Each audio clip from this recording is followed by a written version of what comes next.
Hi, Catherine. Thank you so much for joining us today. I really appreciate you taking the time out of this coldish day in Perth, and I assume it's cold in Sydney too a little bit. Do you mind introducing yourself to our viewers? Yeah, sure. So thank you firstly for having me here. It's been great. I'm Catherine, Stander, depending on where you are. Yeah, I'm living in Sydney, and today's pretty chilly as well. We've just come back from a walk on the beach. Nice. So I'm a little bit rosy cheeked, that's why. Sitting here with my cup of tea and having a good chat with you. Good. And you have been in Australia for how long? When did you move over?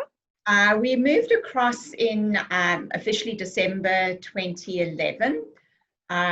So as soon as the girls' school finished, we got on the plane and flew across. So we were in time to have Christmas here. Our first Christmas in Sydney was December 2011. So what does that? That's 8-9 years that time flies. And which way did you come in the sense of visa-wise? Did you come with a job? Did you come with a work visa or permanent residency? Or how did that process work for you? So we originally applied for permanent visa, which we did based on a skills assessment, which we did on my husband's skills as in marketing. That in itself was a really long process, and you had to be totally committed to actually stick out the process. We got our visa approved in the August after having first been put, because as we put our visa application in, they changed all the rules as they do. But luckily ours was in, but we were then just on a waiting list. And we got ours approved in the August of 2011 and moved across in the December. Neither of us had a job when we came across. But we lived on the kindness of my brother, who, because his blood cannot say no. That was for us was like one of the things that was a bit of a shock, because before we came across, when we'd done applications on the job boards and that, the response had always been, your resumes are fantastic, you've got amazing experience, come over. So we thought, oh, life is good. And came over, and reality wasn't quite as much as we'd imagined it would be. Took me about 6 months to get a job, and my husband has not officially had a job, but works where he can, does what he can. But once you're in a job, it's really easy to promote yourself. So you've got to come across with the expectation that you're not, just because you held a management position in South Africa doesn't mean that you would hold the same level of position here. But yeah, once you're in and people can see your work ethic and what you're capable of, your skills are recognized. So he's in marketing, and what's your industry? I'm basically one of those jack of all trades. Good. So I've done a bit of everything, but the common thread throughout my career has always been around customer service and providing customer service. So currently I'm working at UNSW in a property management role. So I facilitate between the faculties and the achievements for what we call estate management, which is really the property management division of the university. Yeah, so UNSW stands for University of New South Wales, just for those who don't know. That's one other thing you'll learn when you come to Australia. There's a lot of acronyms and everything gets shortened. We hadn't quite realised I'd fallen into that trap. So you're a very Aussie now.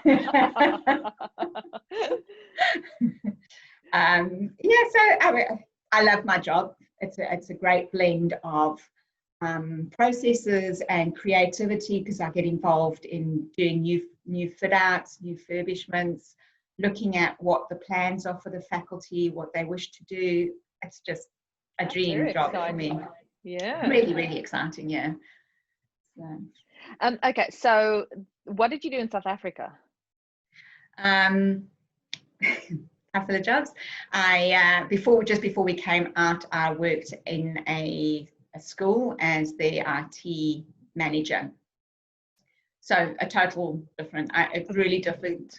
Coming across here, the ability to go into the same field was just not there, because you have a big competition. You know, people that come into Australia, particularly from other countries, are really well qualified and well experienced, and so the level of people that are applying for jobs is at a really high level. So that's why I said, you know, if you do come across, you've got to have an expectation that you may not necessarily get the job that you originally anticipated getting, but you do need to be very flexible in the direction that you go. So if you're looking at the skill base that you have, that's far more important than the actual job that you want to have, because that will happen to other things. So your first job, sorry. My first job here was in facility management, which was basically putting milk in fridges and making sure that the building was, or not the buildings per se, because mine was really tenant focused. So making sure that how the tenants were using the buildings was the facilities that were provided were what they wanted. Definitely not my dream job, but that led to other opportunities, because I then got involved in quite a big refurbishment for Symantec, and then again for Expedia, and that led to my interest in property and how it provides solutions for occupants of buildings. What an interesting career. Things that I'm very interested in. I love property development and those kinds of things. So it's such an important point that you make, Catherine, because what I'd like our viewers to realize is what you're saying. You might not come in and get your dream job when you start with. In fact, the chances are almost zero for you to get your dream job when you start in Australia, because you got to literally take at least 1 or 2 steps down, is what we found for most people who come here. However, once you're in that first Australian job, you either meet somebody through your position and get promoted from there, or just the mere fact that you have that Australian reference on your CV makes it so much easier to get your second job and your third job and so on. And it's always, just think about it, if you're employing somebody, it's easier to employ somebody who's already in a job, because you know, by the mere fact that they're in the job shows that somebody else has approved of them. And if you've never had a job before in Australia, for example, then people tend to be a little bit more reserved in terms of giving you an opportunity, because nobody else has checked you out, so to say, before.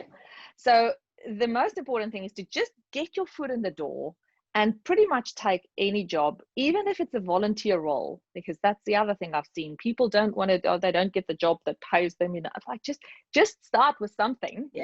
And you'll well, that's work what your my way husband up. has done. He's, you know, we've done quite a few things, because it's really been difficult. I don't want to underplay it, and this is not a sob story. It's just the reality, and everybody's reality is going to be different. But this is what our experience has been, and it's been really difficult for him to get any kind of role. So we tried in marketing or anything. So he did look for other things as well, not just eventually. I mean, you know, like when you, and that's why this, I think, is fantastic, because our expectations when we came across here was that we would just basically walk into the same kind of life that we had in South Africa. And we'd also had an opportunity of doing an expat assignment in Dubai, and we kind of had that mindset that this is what it would be like here, and it's not. You're walking into a lifestyle, firstly, where people have lived together in the same suburbs. Some have even lived on the same street for their entire life. So there's really set cliques in place. So it's not an expat assignment. You cannot think that this is what it's going to be like. There is no like nobody owes you anything. You know, why should you think, well, just because I've gone through this whole big effort to get here, and let's face it, it's a huge effort to get yourself across here. That doesn't necessarily equate to somebody saying, well, oh, you've done so much work, let's just give you whatever you want. That's not how it works at all. And that you've got to change that mindset. And I think this gives that opportunity for people to view things differently. So backtracking a little bit, we tried doing buying a business and setting that up, but it just didn't work out for a number of reasons. But subsequent to that, he's now started working with the company as a volunteer, where they provide services for refugees coming into Australia, and he's able to use his marketing and business knowledge to help these people set up businesses. And that in itself is just rewarding, because we're fortunate. Yes, there's a certain amount of trauma involved in living in South Africa and changing your life, but when you start talking about what refugees experience, that's a whole different game, because a lot of them have experienced such trauma and such emotional loss, and you now have an opportunity to help them build up a new life. And that's great, you know, without something How like incredible. Yes, because you went through the same. Yeah. So yeah, and I think, you know, when you start doing things like that, and through that he's meeting other people, you build different networks, and a network is really important. It doesn't matter where you are in the world, a network is important to have. Yes, yeah, that's very true. So in terms of settling in when you came to Australia, obviously you just explained to us about the jobs, but how did it work for you? What did you do to sort of get friends and get established in your suburb? And did you join groups, or what did you do? So we were really fortunate. I have a large family, and majority of my family are in Australia. So that just makes things a whole lot easier, because they were my network, the source of our socializing. All of those things are built around my family. We initially moved in, as I said, I mean, initially we just stayed with my brother for a month until we found out what we really wanted to do for ourselves as well, and then moved into a suburb that we felt where the culture aligned with ours, so the values aligned with us. We specifically looked at the schools, because I have two daughters at the time who were 9 and 14, and the schooling here is really different to the schools in South Africa, you know. I'd like to hear more on that. Yes. Well, my girls went to a Catholic school, all girls Catholic school in South Africa, and then we came here and we put them into a co-ed school. So our first experience of one of the schools on the Northern Beaches was to attend my niece's graduation from, I think it was year 10. And we walked in there, and then first thing you notice is that the boys all have really long hair, and so do the girls, and nobody ties it up, and it's all colours of the rainbow. Their skirts were they qualified as belts, not as skirts. You know, so all these things where our expectations were, at school, you have to tie your hair up, you have to wear your skirts at a certain length, your dress, all those things were suddenly like, oh, that's not valued as an important disciplinary action in the schools in Australia. In the public schools. The public schools, sure. Yeah. That's what we were looking at. And I think, having said that, my elder daughter went to a school that catered only for years 11s and 12, which was fantastic. And the headmaster there was really dynamic and so involved with the children. And his view was that whatever belonged inside the head belonged to him. So his job was to make sure that he stimulated their academic interests and things like that.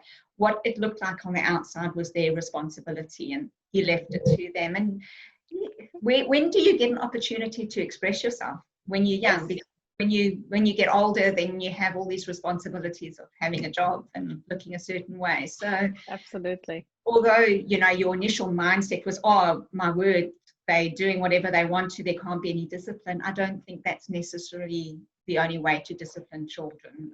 Yes. But it's the South African expectation. That's the way that we've been brought up, in a way, a little bit in a box. Yeah. But having said that, a lot of teachers have commented that they like teaching children with a South African heritage because they know that their parents are, generally speaking, I mean, not everybody's like that, but generally their parents do drive their children to succeed and to Yeah.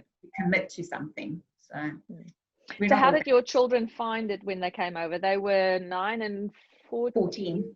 So my 9-year-old fitted in. The children were absolutely amazing. Her first day at school, when I took her in, the children actually came to her because they recognized that she was a new face on the block, and they took her hand, and they just like, it was just, they amazing. They just fantastic, Beautiful. kind, caring, loving.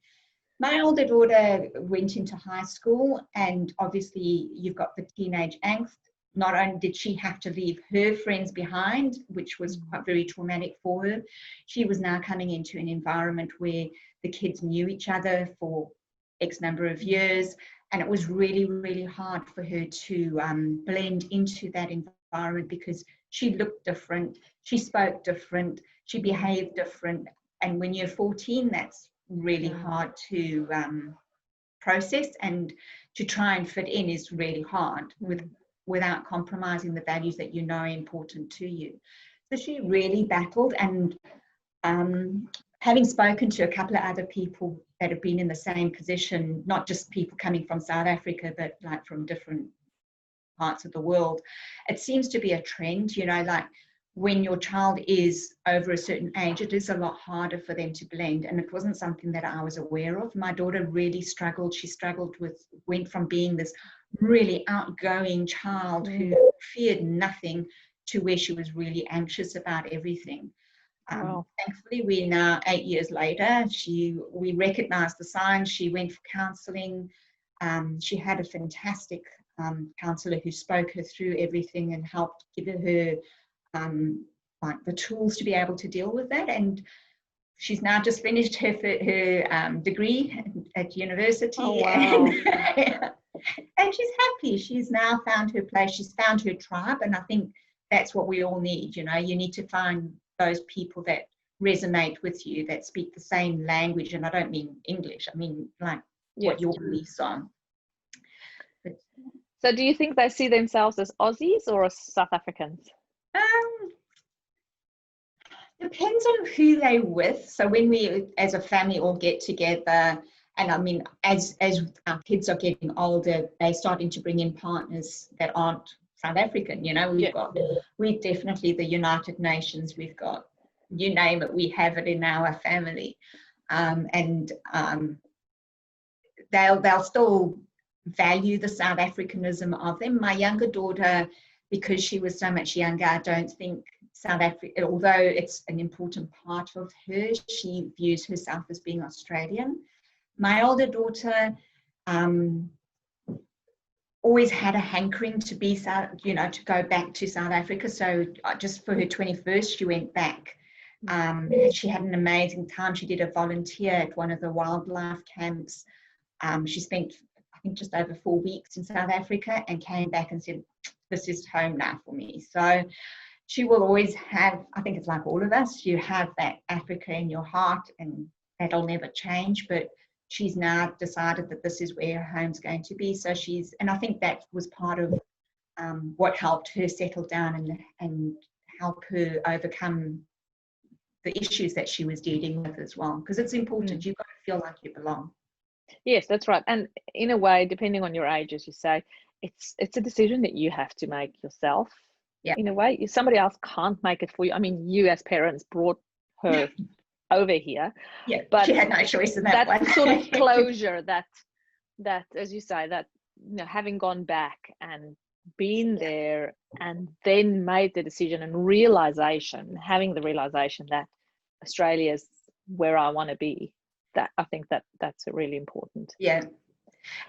And you know what,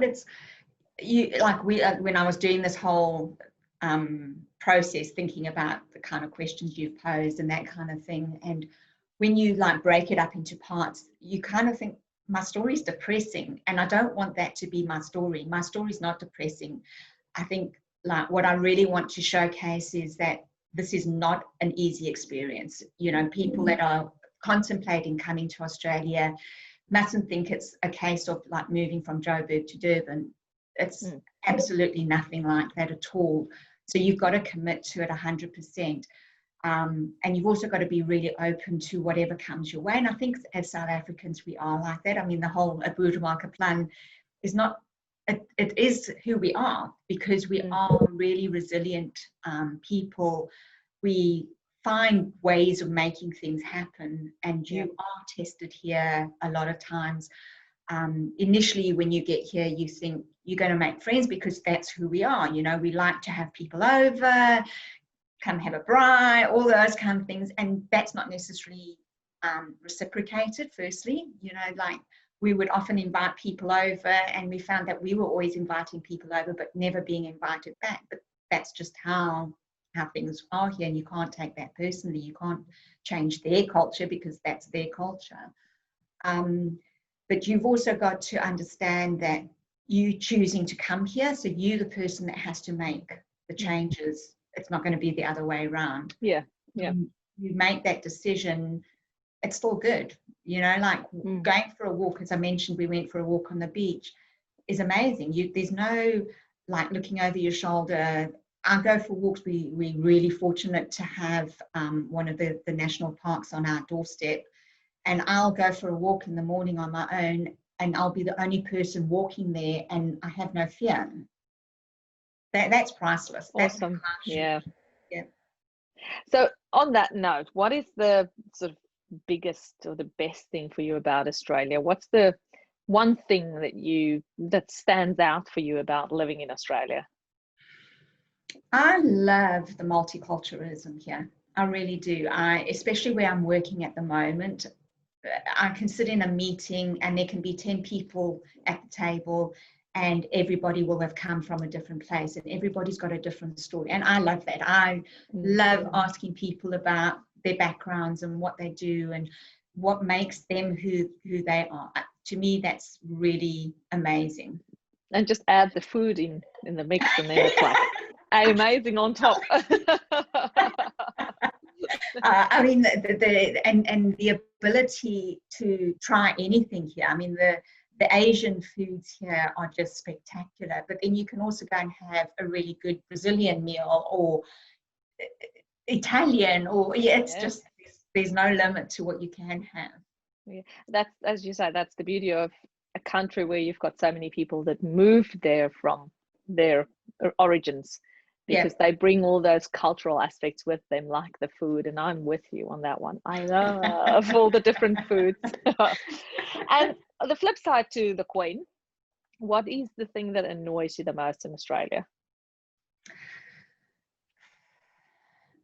I think counted with that multiculturalism is, I find that there is a certain amount of, I don't know if you call it racism, I don't know how to term it, but I do find that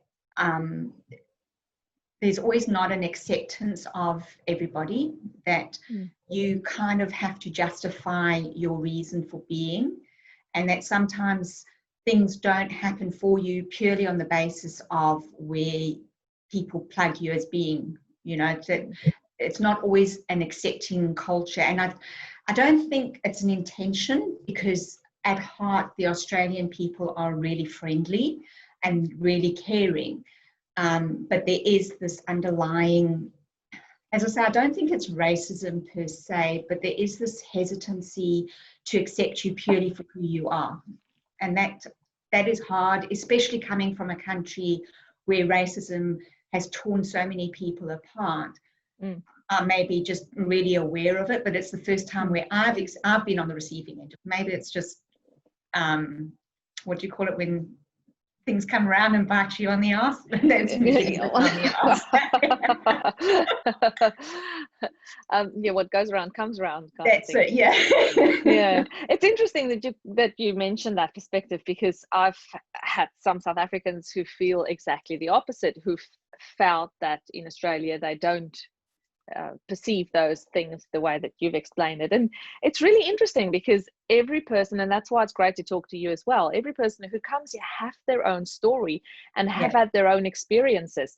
It might have been that you, anybody else could have struggled to find a job, but then you do get people who pretty much walk in here and get a job by the flick of the fingers. So in a way, luck or bad luck, either way, plays a big role in that. Timing. Yeah, absolutely. But I think the message is that there are a variety of things that could happen, and you need to be prepared for almost anything, really. Like you say, be resilient and keep your sense of humor. Yes, because why not? You're just going to make yourself depressed if you don't do that. So what's your one piece of advice that you would like to give other South Africans who might be considering coming to Australia? To me, I mean, even though the journey has been hard, it's still been worthwhile. It has been enjoyable. We've used the opportunity of living here to go exploring. You know, we've been able to go to explore the Southeast Asia countries that we would never have done from South Africa. You get to meet so many different people, get to share so many stories. So it's still an enjoyable thing. And I think as South Africans, we have that ability to always look for the good in things. So I think if you are contemplating coming here for whatever your personal reasons are, and that is something that is within you, and don't expect other people to empathize with why you're coming here. That's your story. It's something I would recommend that you seriously consider, but you've got to come into it with your eyes wide open. Don't think that anybody owes you anything, because nobody does. You've got to do this on your own, and you've got to make the best of whatever gets thrown your way. You know, it's that whole thing that you can't control what happens to you, but you can control how you respond to it. And this is living proof of that. Absolutely. Yep. Yes, your future is in your hands, really. Yeah, you can throw in a couple of other cliches for you as well. Author of your own destiny. But they're true. I mean, that's why they're cliches. They are true. Well, that's right. Well, you know, most of the time they're true. Yeah. Catherine, tell me, do you go back to South Africa often? I haven't been back. My family's here. My husband's sister is still in South Africa, but her children are both in Melbourne, so she comes across regularly. I obviously have friends there that I really miss, but I would rather meet them somewhere else. I don't want to go back because it's a place that I really love, and I think if I went back, it would be really hard to leave again, and I don't want to go through that again. And there's just so many other places in the world to go and visit. Yeah, that's true. So is there something specific that you miss about South Africa apart from friends? Because everybody always says family and friends. Yeah. But apart from that, what's the something that you could sort of, if you could have it now? We've learned how to make our own biltong, so we're pretty good at that. So I don't miss that anymore. We're trying our hand at making boerewors. We're not very good at that. That's a bit more of a process, because you need the machine and the sausage skin and it's hard. Is it telling that all my things that I miss is food related? What do I miss the most? I miss like our weekend destinations. So we were really fortunate to have been able to go to places like Black Rhino on a lot of occasions, or go to Mozambique, or, you know, like that part of Africa is just so beautiful. And that wildlife, and being able to go to sleep at night and hearing lions roar, it doesn't matter. I love being able to go for a walk in the bush, and I'm really grateful that there's no lions about to pounce down on me. Seeing a kangaroo and seeing a lion. Yes, the one make your heart goes a little bit faster than the other one. Yeah. And if if your friends and family come to visit you, do they mention to you that they'd like to be here as well, or Yeah, haven't you? it's a really hard one because, you know, like some people that come here on a holiday may not ever be able to come and live here. And so they're always dealing with that, justifying why they can't live here, you know, like what's wrong with Australia, as opposed to how wonderful everything is in South Africa and justifying why they live there. I have sadly a friend who would love to come and live here. Her daughter is here, but because she's remarried, and because her husband has children from a previous marriage, that whole quota of the majority of your children applies, so she can't qualify to come across here. And that makes it hard, you know, and I think that applies to any nation where people are leaving, is the family that gets left behind, or the friends that get left behind that would love to come across. So I don't know if I've answered that question. Yes, yeah, you did, yeah. So I think people that do come here appreciate what Australia has to offer, but it's not always that easy for people to come and live here. You know that it's hard to get a visa. You came to Sydney from the start, and you're still in Sydney. Yeah. Have you considered moving to any other place in Australia? So I have a brother who lives in Perth, and he absolutely loves Perth. I have a brother who lives on the Gold Coast, and I have a really good friend that lives there on the Gold Coast. I like the Brisbane way of life. I like the weather there, but there's no jobs there. I love Sydney. Sydney, yeah, it's crowded and it's congested, and the roads lead to nowhere, but the weather is good in summer. Winter's a bit chilly, but you've got to have that variation. You've got to have the good and the bad. The beaches are beautiful. Yeah. I really enjoy living in Sydney. It's a good place. I think one of the nicest things about Sydney for me is the fact that you have, it's really easy to fly anywhere from Sydney.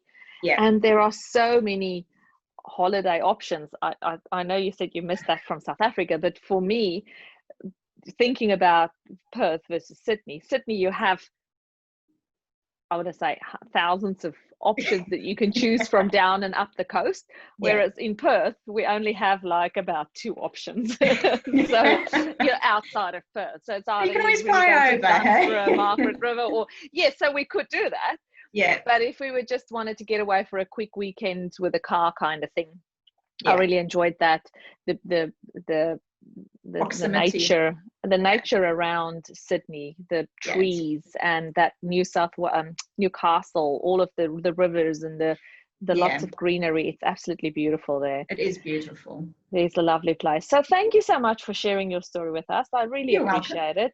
And it's great to hear that, you know, there are different perspectives, and your story, the fact that it might have been a rough start for you, but you've managed to find your feet and settle in, and I assume you now call Australia home. I do.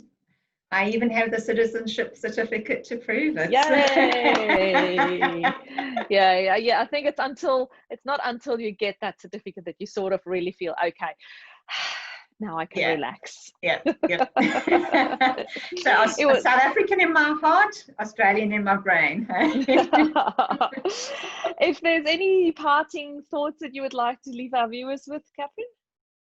I think, you know, you get to make the choices in your life, and once you've made those choices, you need to be happy with them and make the most of them. So if your choice is to come to Australia, don't let other people persuade you either way, whether it's good or bad. You get to make that decision. And if you do come, just give me a shout. I'm happy to catch up with you for a cup of coffee, because that's the Australian way of doing things.